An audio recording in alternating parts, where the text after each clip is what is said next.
다음 주제는 이재명은 발전 도상인 물음표입니다. 유시민 전 노무현재단 이사장이 정치평론에 사실상 복귀를 했습니다. 그러면서 이재명 후보를 얘기하면서 발전 도상인이라는, 사실 저도 처음 들어보는 단어를 썼는데 어떤 의미인지 잠깐 들어보겠습니다. 이재명 후보는 한 인간으로서, 정치인으로서 볼 때 완성형이 아니에요. 완성됐던 게 꼭 좋은 건 아니거든요. 네. 그러니까 저는 발전도상인이라고 표현한 것은 이재명 후보가 여전히 더 지금보다 나은 모습으로 갈 가능성이 있다. 예, 일단 뭐 미완성의 정치인이지만 나아가고 있다라는 맥락으로 썼는데요.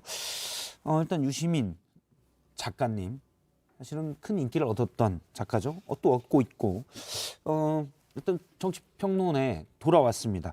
이재명에게 유시민이라는 이름으로 제가 이 판넬을 준비했는데 간단히 뭐 언급을 하나 해주시면. 예. 네.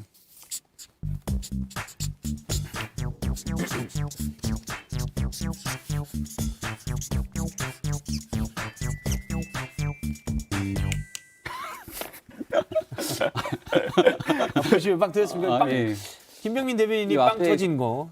가로 열고 좀 하나 더 넣고 싶습니다. 네. 부작용이 있을 수 있는. 네. 뭐 뭐, 부스터샷이다. 네. 예. 이미 이재명 후보에겐 윤석열 항체가 이미 완성이 되어 있지만 그럼에도 불구하고 또 황원 항체 반응이 좀 약해질 수 있으니 또 한 번의 부스터샷을 맞으신 거라고 보고요. 이 발전도상인에 대해서 좀 어려우실 수 있는데 뭐 저도 사실 처음 들어본 이 워딩이긴 합니다만 이 도상인, 이 개발도상국을 생각하시면 될 것 같습니다. 계속 진화하는 정치인이라는 의미거든요.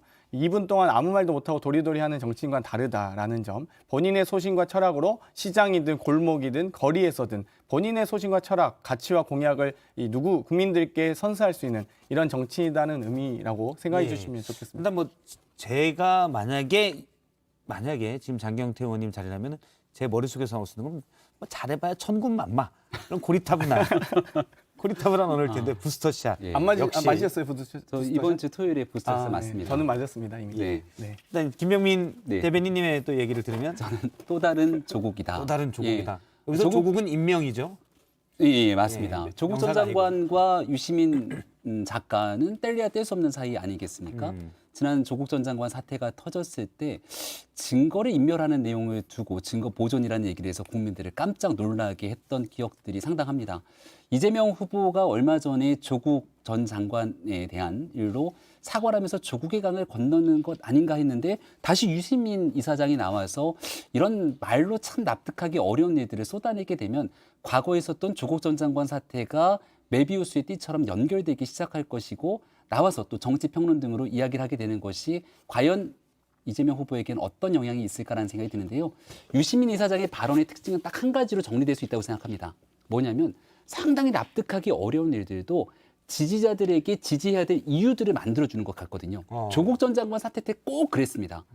도저히 납득할 수 없는 거지만 조국 전 장관을 나름대로 옹호할 수 있는 논리를 구성해 주죠.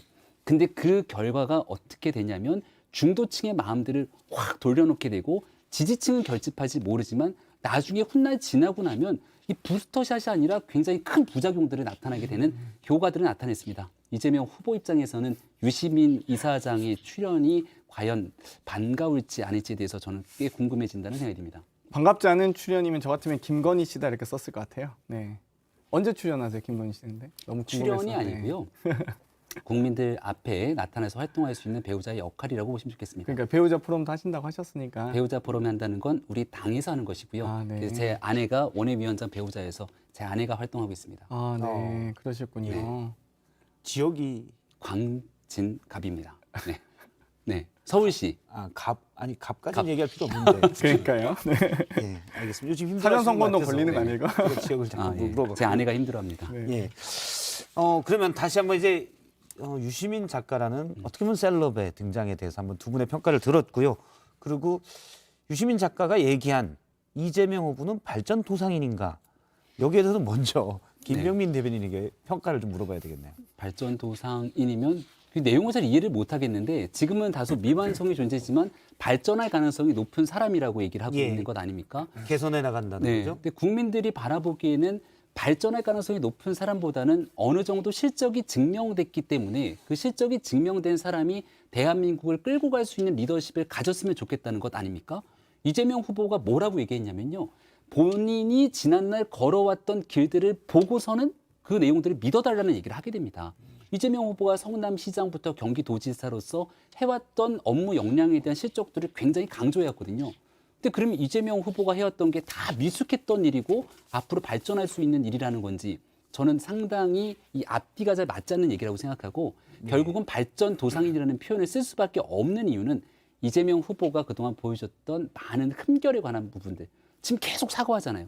사과하고 또 사과하고 또 사과하고 이 내용들을 미화하려고 하다 보니까 다소 앞뒤가 맞지 않는 내용으로 이재명 후보의 강점마저 퇴색시키는 게 아닌가 싶습니다. 저는 발전하는 정치인이 매우 중요하다 보는데요. 예. 계속 이 정규직과 비정규직도 구분하지 못하면서 또다시 52시간제와 최저시급은 비현실적이라고 발언하는 그리고 본인의 소신과처럼 못 바라는 뭐 그런 건 괜찮다고 봅니다. 다만 이재명 후보는 끊임없이 발전해 왔습니다. 이 100만 인구의 성남시장으로부터 시작해서 그 당시 성남의료원 공공의료도 했죠. 이 청년 배당과 무상교복도 지급했습니다. 이 1,250만 정도 되는 경기도지사가 돼서 이 청년 면접 수당도 지원했고요. 예. 장병 이 상해 보험도 들었고요. 이 공공 배달 앱도 만들었고요. 또 여러 가지 닥터헬기들이 신속하게 착륙할 수 있게 여러 가지 긴급 조치들까지 했습니다. 경기도민이라면 누구나 다 이 혜택을 잘 알고 있습니다. 그런데 그에 반해서 이제 앞으로 이 5천만의 대한민국을 이끌어갈 지도자로서 여러 가지 행정 경험 그리고 유능한 행정으로서 이미 검증받았다. 이런 부분을 아마 이 발전 도상이라고 표현하신 것 같고요. 그에 반해서 윤석열 후보가 해왔던 건 판사 사찰이나 고발 사주 의혹, 뭐 아니면 부인과 장모의 의혹 등이 너무 많기 때문에 이 부분에 대해서 윤석열 후보가 보여준 게 무엇인지, 예를 들면 2011년에 부산저축은행 수사할 때는 무죄였는데 2015년에 유죄가 난단 말이에요. 그러면 수사도 못하는 검사인지 이런 부분에 대해서 좀 잘 앞으로 국민들께 잘 설명하셨으면 좋겠습니다. 여러 가지 내용들을 하도 많이 엮어갖고 얘기를 해서 사건에 대한 진실들은 아마 하나둘씩 설명하다 보면 이 방송이 다 끝나지 예. 않을까 생각이 들고요. 발전 도상을 이재명 후보가 성남시를 이끌던 기간 동안 아주 충분하게 보여준 일들이 있죠. 화천대유. 일확천금의 발전 도상이 있도록 만들었던 그 설계자가 누구인가? 그분은 누구인가? 이제 조금 가물가물해지지 않았는가라는 생각도 드는데 이 이재명 후보가 이끌었던 성남시의 가장 측근이 지금 구속돼 있지 않습니까? 그리고 이 화천대유 일확천금의 문제는 국민의 공분을 사면서 여기에 대한 문제들도 이제 해결이 될 때가 오고 있는 것 같다는 생각이 드는데요. 이재명 후보가 그동안 보여줬던 실력과 실적에 대한 문제가 화천대유 그리고 이 대장동 특혜개발 등으로 완전히 이상하게 흘러가게 되니까 지금은 각종 논란들을 피해가기 위한 언어들을 쏟아내면서 만들어낸 기이한 용어가 발전 도상이냐 발전 알겠습니다. 도상인이라는 네. 표현이 뭐 그렇게 이제 진행형이라는 어떻게 보면 그런 얘기인데 국민의힘에서도 윤석열 후보가 정치 신인이고 정치 쪽은 안 해봤지만 계속 빠르게 학습하고 있고 그런 얘기를 또 네. 쓰지 않습니까? 어떻게 보면. 그러니까 하얀 도화지의 백지면요. 발전 도상이라는 표현이 맞습니다. 어. 여기에 대한 미지의 영역에서 새로운 가능성을 갖고 그려가는 거죠. 이제 이런 경우는 어떨 때 해당되냐면 2012년에 안철수. 그 당시 새정치를 주장하면서 과거에 있었던 구태정치에 대한 국민들의 염증과 실증으로 나타났던 게 새정치에 대한 하얀 도화지 기대감이잖아요. 애석하기도 한 10년 가까이 지났지만 보여줬던 많은 정치적 실적들에 대해서 안철수 후보에 대한 평가가 조금 박하게 나타나는 것 같습니다.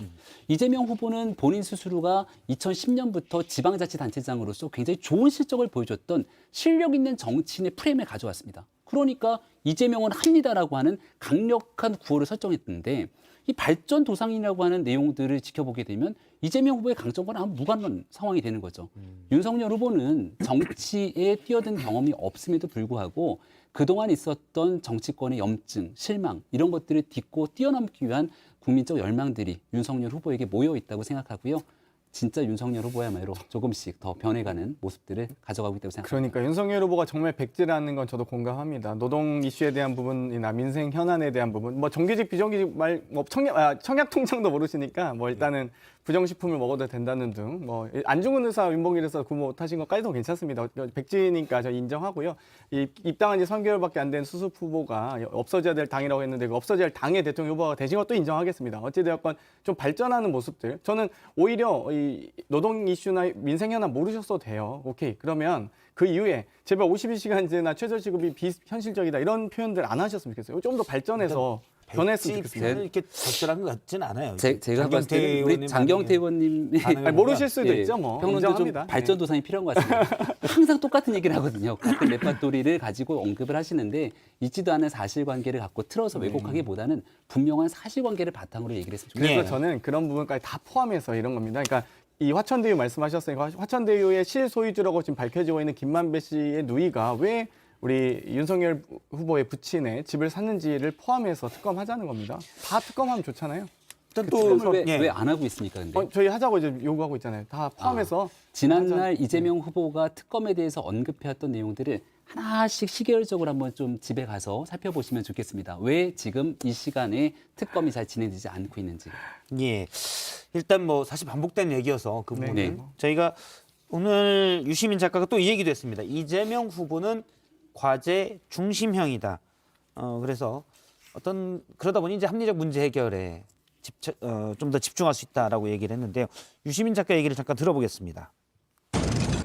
제일 핵심에 있는 것은 학습 능력이에요. 학습 능력. 여러 면에서 그냥 공부만 잘하는 게 아니고 예. 어떤 구체적 과제에 천착하면서 그 과제를 해결하는 데 필요한 정보들을 모으고 음흠. 그리고 이게 법적으로 가능한 건지 그다음에 철학적으로 정당한 건지 이런 것들을 따져본 다음에 오케이 법적으로 가능하고 철학적으로 정당해 필요해 그러면 그걸 밀어붙이는 거예요. 그러니까 예, 아무래도 이재명 후보의 슬로건 이재명은 합니다. 이런 거 염두를 둔 것 같은데 먼저 얘기를 하시고 해명이 아니죠. 반박으로. 예. 네. 지금 얘기하고 있는 내용들이 거의 똑같은 얘기들 아니겠습니까? 이재명 후보가 갖고 있었던 확신이라든지 이런 부분들이 결국은 최근에 있었던 이재명 후보의 행보를 통해서 완전히 저는 무너지지 않았는가 생각하거든요. 이재명 후보가 가지고 있었던 강점들이 온데간데 없이 사라졌다라는 생각이 좀 강하게 들고 왜냐하면 이재명 후보가 불리한 이슈들을 타개해 나가기 위해서 그때그때 임기응변의 방식으로 나름의 상황을 모면하고 있는 모습들을 볼 수 있는데 얼마 전에 있었던 대장동 문제도 대장동 문제지만 이재명 후보가 아마 가장 뼈아팠던 문제 중에 하나가 바로 조카 살인 사건에 대한 변호 문제가 아닐까라는 생각이 듭니다.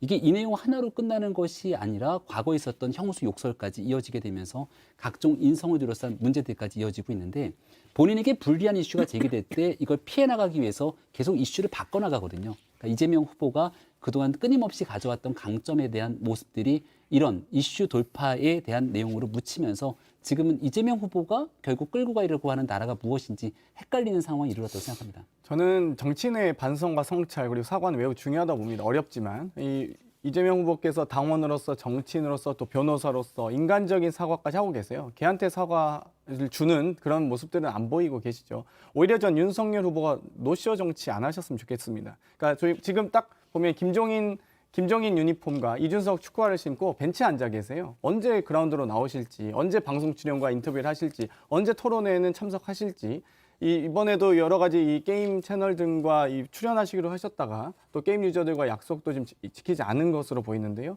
여러 가지 그런 부분이라든지 아무튼 저는 여러 가지 인터뷰에 적극적으로 응하셨으면 좋겠고 빨리 국민들 앞으로 지금 나오셨으면 뭐 게임 유튜브에 원래 출연하기로 했다가 못 한다라고 지금 장경태 의원이 얘기는 혹시 그 거기에 유튜버 대해서 반박할 게 운영자께서 이제 주장은 그 그러십니다. 내용은 저는 처음 듣는 얘기여서 확인 한번 네네, 해보겠습니다. 확인해 보십시오. 예. 기사가 많이 났더라고요. 네. 예, 알겠습니다. 아무튼 벤치에 앉아 그리고 계지 마시고 참고로 뛰세요. 예, 말씀을 드리면 최근에 들어서 여러 예능 프로그램에 윤석열 후보가 출연해서 많은 국민들의 호응을 받았던 모습들 기억하실 겁니다. 선거는 국민들과 함께 호흡하면서 국민들께 가지고 있는 생각들을 전달하는 과정인데요.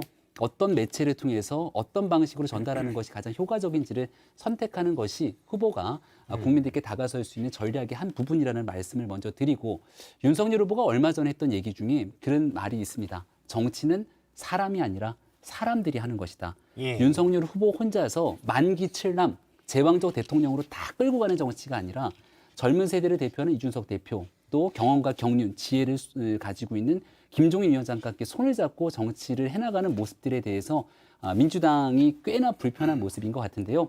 요즘 민주당에 있는 많은 의원들이나 정치인들 하나도 안 보이고 이재명 후보 하나밖에 안 보이더라 이런 얘기들을 많이 하지 않습니까?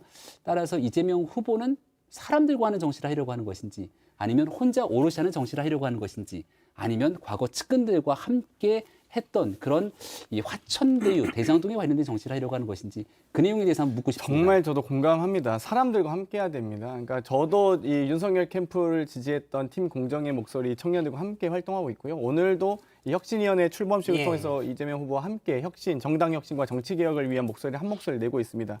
이 마찬가지로 우리가 여러 가지 이 사람들 중에 가장 중요한 게 부인입니다. 이 대통령의 부인은 대통령 비서실 제2부속실에서 이 청와대 행정관들이 지원하는 부서 아니겠습니까? 대통령의 부인이 국민 앞에 나타나지 않는다면 당연히 그 사람들 중에 가장 중요한 사람이 부인 아니겠습니까? 이 부분에 대해서 말씀해 주셨으면 좋겠고요. 지금 자꾸 선대위원장 얘기하시는데 저는 대통령 후보 선거지 선대위원장 선거합니까? 아닙니다. 대통령 선거를 하는 것이지 선대위원장 선거 아니기 때문에 선대위원장들 저희도 많습니다. 많다고 해서 중요한 게 아니고요. 대통령 후보께서 직접 좀 나서시라. 왜냐하면 지금 앞에는 윤석열, 뒤에는 이준석. 도대체 후보가 어디 계신지 모르겠어요. 그러니까 제가 자꾸 이제 벤치에 앉아 계신다, 노쇼 정치한다고 말씀드리는 게 유니폼은 김종인 입고 축구화 이준석 신고 뛰는 건 좋아요. 신으시기만 하면 뭐예요? 그라운드로 저는 나오셔야죠. 민주당에 있는 의원님들이 좀 솔직하게 얘기를 하셨으면 좋겠어요. 이준석 대표가 보이지 않을 때는 이준석 패싱한다고 윤석열 후보에게 얼마나 거친 비난을 쏟아냅니까? 이준석 대표와 함께 손을 잡고 정치를 하게 되면 이번에는 이준석이 보이고 윤석열이 보이지 않는다고 얘기합니다. 이런 정치를 두고 억가 정치, 억지로 좀 비판하는 정치 하지 말자는 것 아닙니까? 근데 아까 같이 하는 사람들 속에 예. 윤핵관도 같이 합니까? 윤핵관, 저더러 윤핵관이라고 얘기를 하는 사람들도 있던데. 아이, 제가 뭐 김병민 대변인은 아니고. 합리적인 윤핵관인 것 같고요. 윤핵관은 이 노재승 씨를 데려온 윤핵관이 누군지 궁금합니다. 윤석열 후보와 함께하는 핵심 관계자는 저 같은 대변인을 비롯해서 예. 많은 사람들이 함께하고 있고요. 오히려 정말 중요하고 문제가 되는 건 이재명 후보의 오랜 정치적 측근으로 알려진 인물들이 있지 않습니까? 특히 정진상 씨 같은 인물이라든지 결국은 유동규 씨도 이재명 후보에 굉장히 가까웠던 측근인데 지금 구속이 돼 있는 상황이죠. 이런 과거의 문제들이 이재명 후보가 어떤 정치를 했는지 예. 우리들은 그 사람들이 보이지 않음에도 불구하고 핵심적인 역할을 했던 것에 문제를 제기하지 않습니까? 김종인 위원장 누가 봐도 국민 앞에 보이고 있는 인물이고요. 이준석 대표도 마찬가지고 윤석열 후보가 어떤 정치인들과 함께하는지를 충분히 보여주고 있는데 이재명 후보 옆에 있는 사람들이 그렇게 드러나게 보이지 않는다는 문제점에 대해서는 한 번씩 예. 고민해봤으면 좋겠습니다. 아니 뭐 유동규 씨가 어찌됐건 이 성남시에 소속된 산하기관의 본부장이었던 건 사실입니다. 경기도에서도 뭐 공사 사장을 하셨던 건 사실인데요. 부하 직원은 아닙니다. 근데 손준성 검사 같은 경우는 윤석열 검찰총장의 부하 검사 아닙니까? 부하 직원의 이 비리와 여러 의혹들에 대해서 뭐 비리 의혹에 대해서 그 부분도 윤석열 후보께서 책임을 지셔야죠. 어찌됐건. 무슨 비리 의혹이 있죠? 뭐 고발 사주부터 해서 여러 가지 의혹이 아니 있는데 체포영장 기각되고 구속영장 기각되고 공수처가 제대로 수사하지 못해서 거기에 대한 책임을 지금 공수처가 오히려 다 그 책임들을 떠안고 있는 상황 아닙니까? 어찌됐건 이 체포 영장이 기각된 것이지 거기에 대해서 무죄가 선고된 게 아닙니다. 아니 그렇게 때문에 어마어마한 수사를 했는데 지금 나온 게 뭐가 있습니까? 일단은 이 검찰에서 오염되지 않은 이 문서가 야당의 총선 후보에게 그러니까- 전달됐다. 이건 다 아니 확인된 그러니까 손준성 내용이잖아요. 검사에게 문제가 최종적으로 확인돼 갖고 지금 혐의가 더 씌워진 게 있습니까? 예, 거기에 대해서 이제 밝혀지고 검찰이 있네. 수사에서 처음에 손중성 고발 사주 의혹에 대해서는 검사의 관여가 확인됐다라고 얘기한 바 있는데 공수처에서는 여러 가지 관여에 대해서 성명불상으로 특정하지 못했기 때문에 구속영장은 기각된 바 있습니다. 그렇죠. 예, 일단 거기까지 그러니까 의혹은 받고 있지만 구속영장은 기각됐다라고 정리를 하겠고요.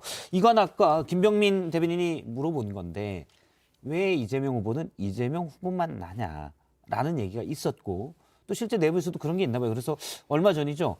이재명 후보가 민주당 의원 169명 전원에게 편지를 보냈다고 합니다. 저 혼자 힘으로는 부족하다. 남은 90일 의원님께서 이재명이 돼달라. 그러면 이제 장경태 이재명, 뭐 우상호 이재명 이렇게 되는 건데, 예. 그러면서 편지를 저렇게 쓰고 친필 사인으로 직접 저렇게 했습니다. 보면 뭐 장경태 의원에게도 보냈고, 네, 다 보냈습니다. 정청래 의원님 감사합니다. 뭐 이미경 의원님 감사합니다. 이렇게 돼 있고요. 우상호 의원한테 뭐 상호형 이렇게 돼 있더라고요. 혹시 장경태 의원에게는 장경태 의원님 경태 씨 뭐 이런 건 아니고요. 뭐 이제 저희 지금 나오고 당은 있는- 예. 원희룡 전 지사처럼 뭐 이 공식적인 자리에서 당 대표에게 이렇게 하대하진 않습니다. 아, 네. 예. 알겠습니다. 친서에 지금 보내신 게 이 편지라기보다는 이 의원이나 정치인 간의 친서거든요. 이 어떤 문서 형태 편지인데요. 거기에 이제 뭐 일단 하대를 하는 편, 뭐 형은 좀 이제 호칭을 형은 존칭이니까 가능하지만 이리 와봐, 손 좀 잡아 이렇게 하대하는 원희룡 전 지사께서 우리 이준석 대표 그렇게 하대하시더라고요. 네. 일단 근데 저렇게 보냈다는 거는 이재명 후보 본인도 민주당 의원들이 좀 더 적극적으로 나서주길 바란다는 거 아니겠습니까? 네, 열심히. 근데 사실 여러 가지 이제 정당, 저희 혁신 추진위도 출범하긴 했지만 이 전체 의원들이 그만큼 열심히 뛰기 위해서 노력하고 있고 한마음 한뜻으로 절박하고 처절하게 뛰려고 노력하고는 있습니다. 장경태 의원님은 뛰는 것 같은데 전 뭐 다른 사람들은 잠을 잘 못 안 잡니다, 뛰는 것 거의. 같으니까 뭐 그런가요? 아니, 후보가 뭐, 썼지 않겠습니까? 아니, 열심히 하고 계십니다. 사실 지역에서 다 하방하셔서. 근데 이제 의원들이 아무리 열심히 뛰더라도 정책적인 부분 또 국가의 비전에 관한 부분들은 열심히 뛸 수 있겠습니다만 후보가 가지고 있는 네거티브 요소들에 대해서는 다른 의원들이 해줄 수 있는 게 없잖아요. 그러니까 이재명 후보가 가지고 있는 많은 리스크는 결국 이재명 후보 본인에게 해당되는 건데 그렇기 때문에 옆에 있는 사람들이 보이는 것이 아니라 이재명 후보 혼자만 보이는 것이 아닌가 이런 생각이 듭니다. 알겠습니다.